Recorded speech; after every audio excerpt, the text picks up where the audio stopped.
Tonight, we take pleasure in bringing you Suspense, a weekly anthology of notable melodramas from stage and screen, fiction and radio, presented each week to bring you to the edge of your chair, to keep you in suspense.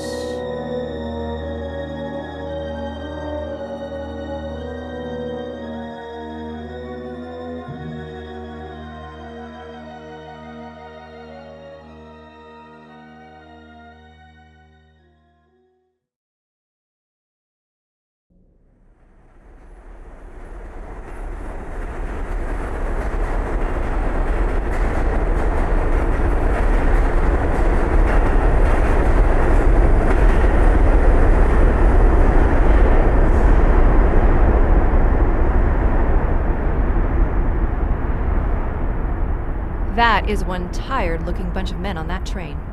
Yeah, the 3-1 Express. On time to the minute, too. It's the last train until nearly dawn. 3-1 Express just passed. Be on the alert. Got it. Ow. So, this is the station control room.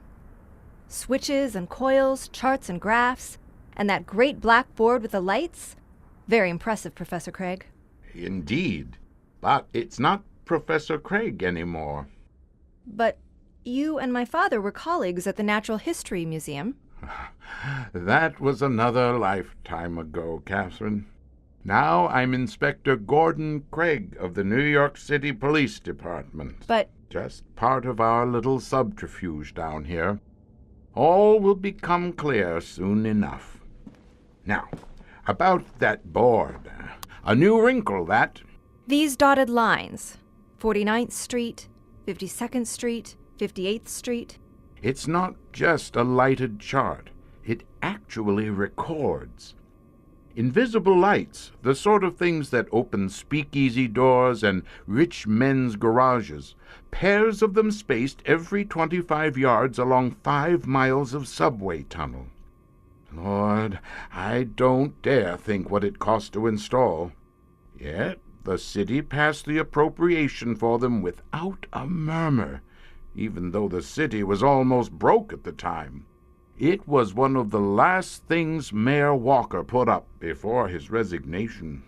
Do you mean to say that this business goes that far back? Walker was the mayor when I was in pigtails. Walker hadn't even served his first term when this thing started.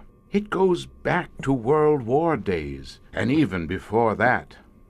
The wreck of the subway train, I recall, passed as a German spy plot to keep us from going in with the Allies.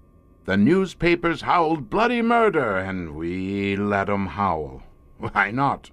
America was as good as in the war anyhow by then.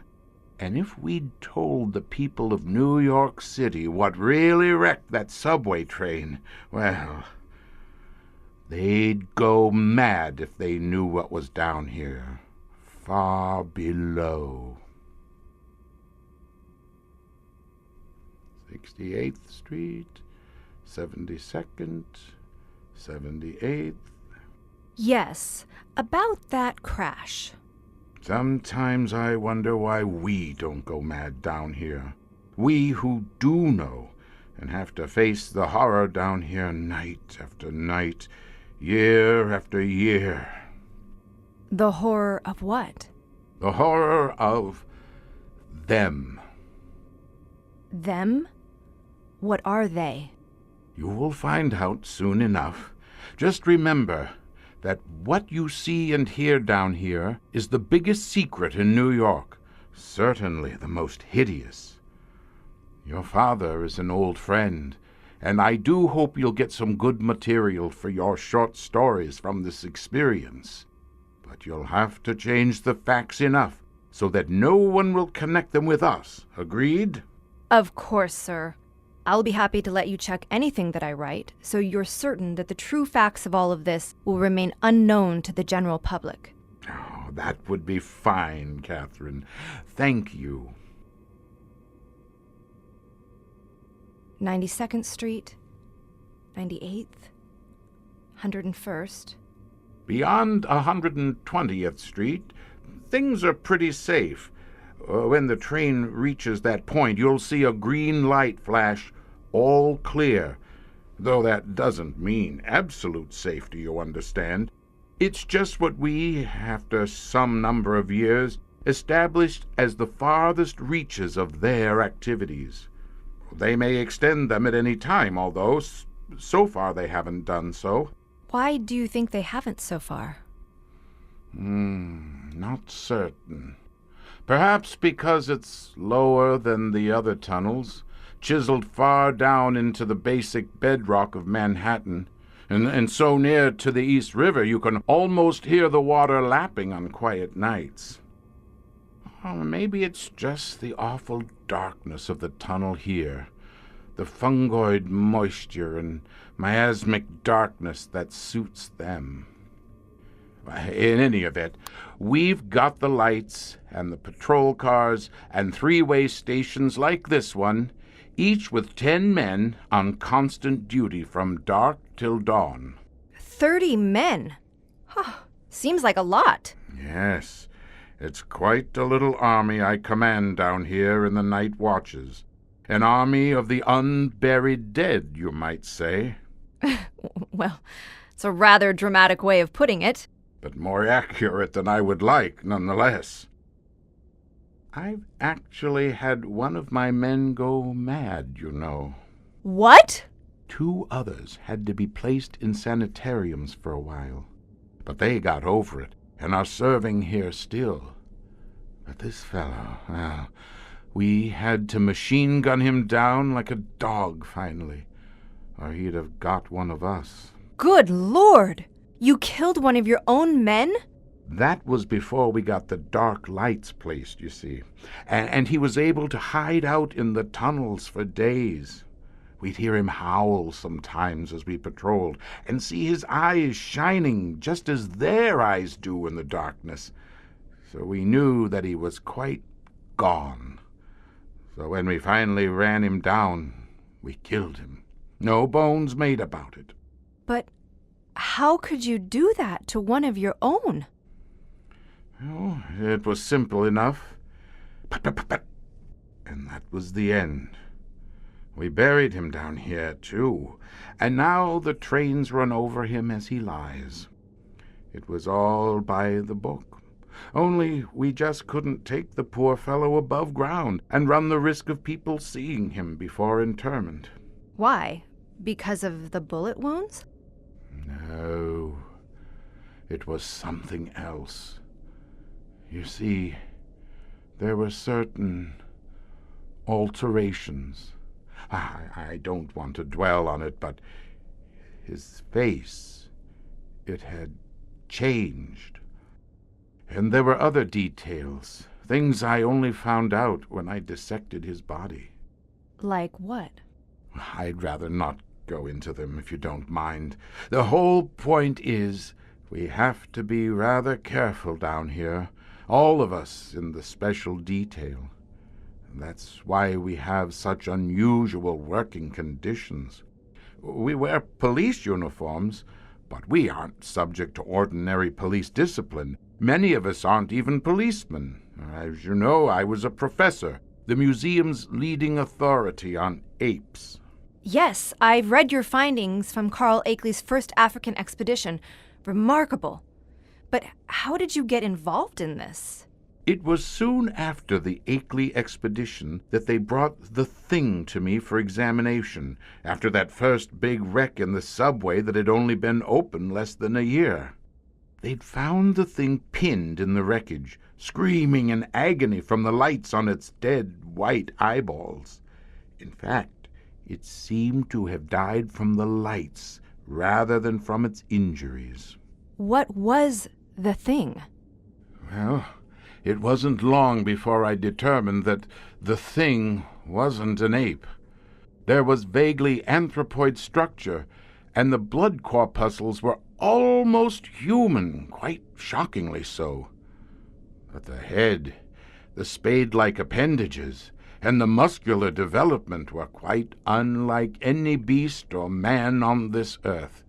Indeed, the thing had never been on this earth.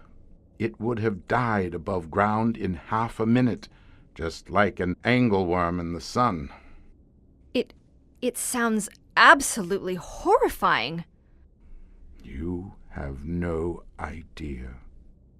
By the time I was finished, I was half afraid to even file my report. After all, even a fellow scientist would have found it a bit difficult to reconcile my classification of some sort of giant carrion-feeding subterranean mole with my ravings about canine and simian developments of members, and my absurd insistence on startlingly humanoid cranial development and brain convolutions indicating a degree of intelligence that... well, there's no use going into all that now. I firmly expected them to order me up before a sanity commission. Instead, they offered me a position as head of the special subway detail at a salary that was, to say the least, fantastic. It happened as simple as that? I guess they felt they found their man, someone who fully understood the gravity of the situation. So they accepted your findings completely? They deduced much of the stuff for themselves without needing me to tell them. They had facts they deliberately withheld from me, not wanting to influence my report. For example, they knew that train had been deliberately derailed. The mutilated track proved that beyond all doubt. The condition of the earth about the wrecked cars showed conclusively that extensive mining and sapping had taken place there. And while I had been analyzing stomach fluids and body tissue to try to find out what my subject fed upon, they'd been burying secretly and with most elaborate precautions the half-desiccated corpses of half a dozen men, women, and children who, well, they hadn't died in the wreck. You mean that... God, what a hideous shambles that place must have been before the wrecking crews got there. Mercifully, there was total darkness. The poor devils who were merely injured never knew what charnel horrors were going on in the Stygian depths about them. A few of them gibbered afterwards about green eyes and claws that raked their faces, but of course all that was set down to delirium. Even one man, who had his arm chewed half off, never knew. The surgeons amputated the rest immediately and told him when he regained consciousness that he'd lost it in the wreck. Hushing up something that big must have taken some doing. It can be done if you've got a whole city administration behind you. No newspaper reporter was ever allowed to see the wreck. No federal investigation ever moved forward. And by the time the crews had cleaned out the smashed train and removed the last victim, the special subway detail had gone into action. It's been on duty ever since, for the last 25 years. But 25 years ago, you wouldn't have had the invisible lights or any other modern devices. Just lanterns and guns and handcars to patrol the entire subway system. Like Mrs. Partington trying to sweep back the sea. Only worse. Just a handful of puny mortals against hell itself in the eternal darkness of these gloomy tunnels far below the city. So what happened? Well, there were no more major wrecks. At least none of that magnitude. Oh, there were still a few incidents that we could explain away as accidents. Lord knows we did everything we could think of to prevent them. Like what? Once we sank a shaft 50 feet deep in the earth, at a spot where we'd seen strange disturbances beside the train tracks, and heard stranger sounds. On another occasion, we blocked up both ends of the tunnel for a mile stretch and filled it with poison gas. We even tried dynamite, and that... well, why go on? It was all useless, utterly useless. We just couldn't get to grips with anything tangible. Oh, we'd hear sounds sometimes on our long, dismal patrols in the darkness, our little lanterns mere pinpricks of light in those vast concrete vaults. We'd catch glimpses of glinting eyes far off, find fresh earth piled up where only a moment before there'd been hard-packed cinders and gravel. Once in a while, we'd fire our guns at something whitish and half-seen, but there'd be only a tittering laugh in answer, a laugh as mirthless and savage as that of a hyena dying away in the earth. 1,000 times I was tempted to chuck the whole thing, to get back above ground to sunshine and sanity, and forget the horrors of this mad world far underneath. And yet here you are. So why did you stay? I'd get to thinking of all those helpless men and women and children, riding the trains unsuspecting through the haunted dark, with evil out of the primeval dawn burrowing beneath them for their destruction. Well, I just couldn't go. I stayed and did my duty, same as the rest, year after year. A strange career for a man of science, wouldn't you say? Oh, to be sure. And yet, I flatter myself that it's been rather a socially useful career at that, perhaps more so than stuffing animals for dusty museum cases or writing monstrous textbooks that no one ever bothers to read. For I've a science of my own down here, the science of keeping millions of dollars worth of subway tunnels swept clean of horror, and of safeguarding the lives of half the population of the world's largest city. And then, too, you've doubtless had opportunities for research here, which most of your former colleagues would give their right arm for, the opportunity to study an absolutely unknown form of life. Oh, true enough, though perhaps only unknown to modern man. The things were known to the ancients. Even the Bible has reference to the ghouls that burrow in the earth. And to this day, the inhabitants of Persia, the Middle East, and parts of Russia hunt down tomb-dwelling creatures that steal the dead. Is there any historical record of them here on Manhattan? Yes, and you'd be surprised just how many records from Manhattan Island's earliest history, even before the Europeans settled here. Just ask the curator of the Aborigines Museum out on Riverside Drive about the burial customs of island Indians 1,000 years ago. Customs perfectly inexplicable unless you take into consideration what they were guarding against. I was there with my father once and remember seeing a peculiar skull, half human and half canine. And the ceremonial robes of Aboriginal shamans, they were traced with drawings of whitish, spidery things. Yes, things burrowing through conventionalized tunnels and doing other unspeakable things. They're also mentioned in the writings of the early Dutch settlers, such as Jan van der Ries and Walter van Twiller. And have you ever read Washington Irving's 1809 work, A History of New York? Some mighty odd passages in that. I know the passages of which you speak. They make mention of guard patrols kept for no rational purpose on the early streets at night, particularly in the region of cemeteries, and of forays in the lightless dark, flintlocks popping, graves hastily filled in before dawn.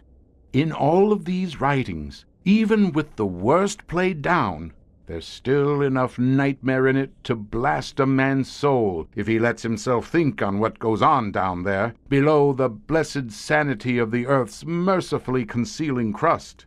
We figured out that they must have been pretty numerous once. No wonder the Indians sold this place so cheaply, huh?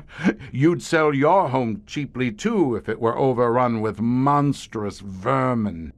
But they aren't so numerous now, I take it? No. With civilization's coming, they were killed with fire and steel by men whose utter ruthlessness sprang from soul-shuddering detestation, who slew and kept silent about their slaying, lest their fellow men think them mad. Today, the remnant of the things are far underground, in charnel depths that, well, we daren't conjecture just where, but we think that there's some fault in the basic bedrock of the island, some monstrous cavern whose edge this lowest of all the subway tunnels taps, and which lets them through somehow into the tubes. So they're largely contained, then? Yes, though it took us a long time to fully realize that. At first, we were afraid they'd get over into Brooklyn and Queens, or even into the upper levels of the tunnels, and on to the deserted streets of Manhattan in the pre-dawn hours. So we had half the police department down here at one point, including the mounted force, though God knows what even a trained police horse would do if it ever came face to face with one of those things. But you soon found that it was just a handful of tunnels that were dangerous. And even those only in certain hours of the night. Don't ask me why they never come up in daylight. It's always night down here, hundreds of feet below the surface. Maybe it's the constant passage of the trains? After all, they run every few minutes from sunrise until the Broadway theaters close for the night. Probably. Only for about 4 hours of the night is there a lull, when long miles of tunnel are deserted and silent, when anything could come and go at will in them and not be seen. And so it's only during these hours that we really worry, you see. Not that we really worry now. They don't hunt us anymore. We hunt them. Kill or capture them as we will. Capture? You mean you've had living specimens of the things? Oh, yes. A half-dozen times we've had a sort of mad Bronx zoo of our own down here, though it would be more accurate to describe it as a living Madame Tussauds chamber of horrors. When we have an influential person who is especially skeptical, we take him to my laboratory, hand him a flashlight, and let him see for himself what is imprisoned there in total darkness. And then we stand by to catch him as he faints. So you've trusted a lot of politicians and officials to see for themselves? Why not? They couldn't possibly speak of the experience afterwards. They'd just be locked up as lunatics if they did. And it made them much more liberal with funds. Do you have any of the things now? No. We can't keep them around us for very long before we have to kill them. Why? Is their appearance that repellent? It's not that. It's not even what they eat. We have a plentiful supply of that from the city morgue.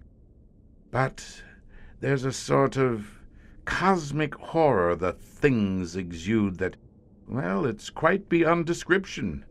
You simply can't breathe the same air with them, live together in the same sane world. In the end, we have to gun them down and throw them back underground to their friends and neighbors who lay in wait for them, ready to glut on their corpses just as they would on ours. Still, you must have learned quite a lot from the specimens you had. I've filled 2 volumes with notes for my successor, whoever he may be. That sounds rather fatalistic. The fight will always have to be carried on, I fear. There's no possibility of ever really wiping them out, you know. All we can do is hold our own. That's not what I meant. You know, when you're on furlough, walking sunlit streets among our fellow men, with blue sky above and clean air all about us. It's easy to forget, to think that all this foulness is just a bad dream. But then we remember what goes on down in the crepuscular earth, the mad gnawing eternal darkness. When was the last time you were above ground? The younger fellows go up pretty regularly, but as time goes on, they go above ground less and less. I can't even remember the last time I did. But why? Hello? Breakthrough at 79th Street. Requesting units converge immediately. Roger that. Substation 3. Dispatch unit to 79th Street Tunnel. Roger that. Out. Riot car number 1, proceed to 79th Street Tunnel. Breakthrough in progress.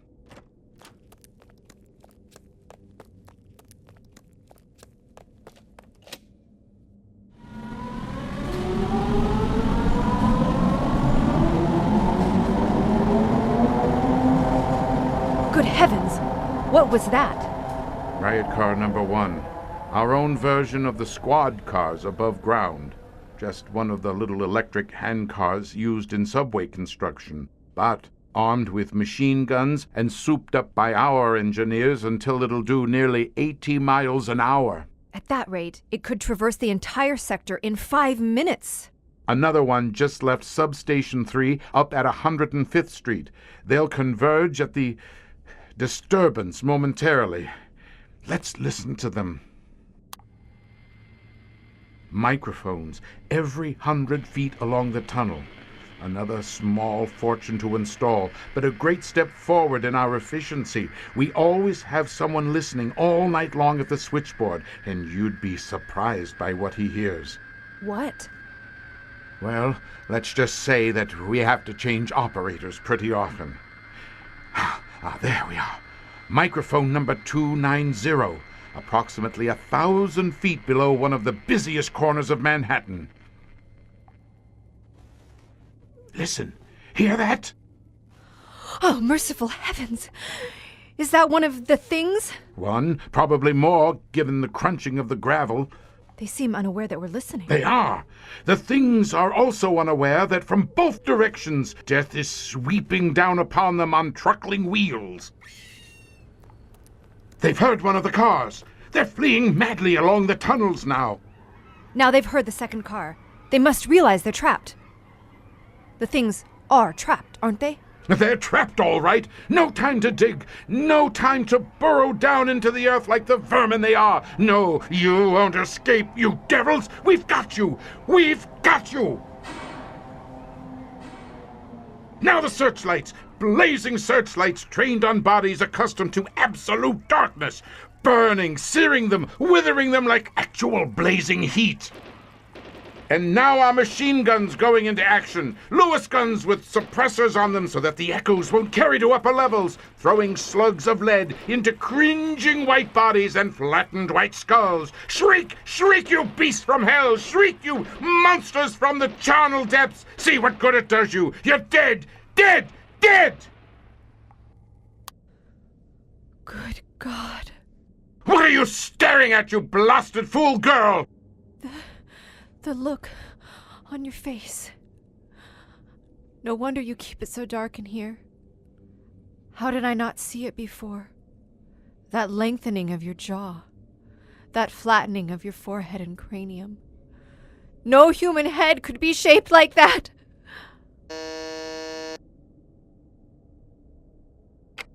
Riot car number 3 reporting. Disturbance suppressed. 4 of the things in the bag.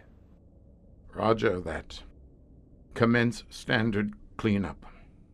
Understood. Over and out. I know. I've felt the change coming on me for a long time now. It's coming over all of us bit by bit, but on me the worst, for I've been here the longest. That's why I never go above ground anymore, even on leave. I wouldn't dare let anyone, Even you see my face in strong light. But how? 25 years. 25 long, dragging years down here in hell itself. It was bound to leave a mark. I was prepared for that, but, oh, great powers above, if I'd for one instant dreamed what it would be. Isn't there anything to be done? Too late. Too late for any of us. And it's not just physical. I get cravings sometimes, down here in the night's loneliness. You don't mean... Yes. Charnel thoughts, charnel desires that would sear your very soul if I were to but whisper them to you. And they'll get worse, much worse, until at last I run mad through the tunnels like that poor devil I told you about. Then my men will shoot me down like a dog, as they already have orders to do so when the time comes. And yet, even though it horrifies me to the core, it interests me, for it shows how the things may have come about in the world's dim dawn, perhaps never quite human, perhaps closer linked to the primeval beast, but that when driven underground into caves and then beneath them by man's coming, retrograded century by uncounted century down to the worm-haunted darkness. Just as we poor devils are retrograding down here from very contact with them, until at last none of us will ever be able again to walk above in the blessed sunlit air among our fellow men.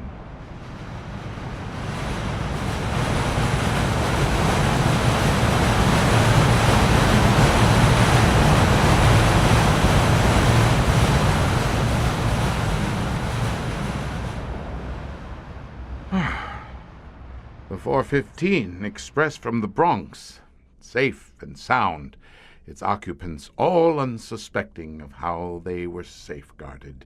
But at what cost? At what an awful cost! It's nearly dawn in the city overhead. Rays of the rising sun are gilding the white skyscrapers of Manhattan. A great city begins to wake to morning life.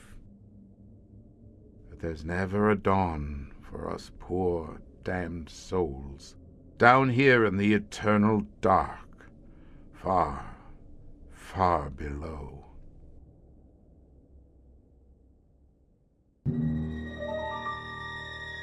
So ends Far Below by John C. Alzadek and Dana Perry Hayes. Tonight's story of Suspense. Suspense is produced by Blue Hours Productions and recorded at Melrose Music in Hollywood, California. Tonight's radio drama was adapted for radio by John C. Alzadek and Dana Perry Hayes from the short story by Frank Barbour Johnson. Daamen Krall was Inspector Gordon Craig. Catherine Kamei was Catherine. Steve Moulton was policeman number 1. Sean Hackman was policeman number 2. And John Lauver was policeman number 3. I'm Daamen Krall. Next week at this time, tune in again for another study in suspense.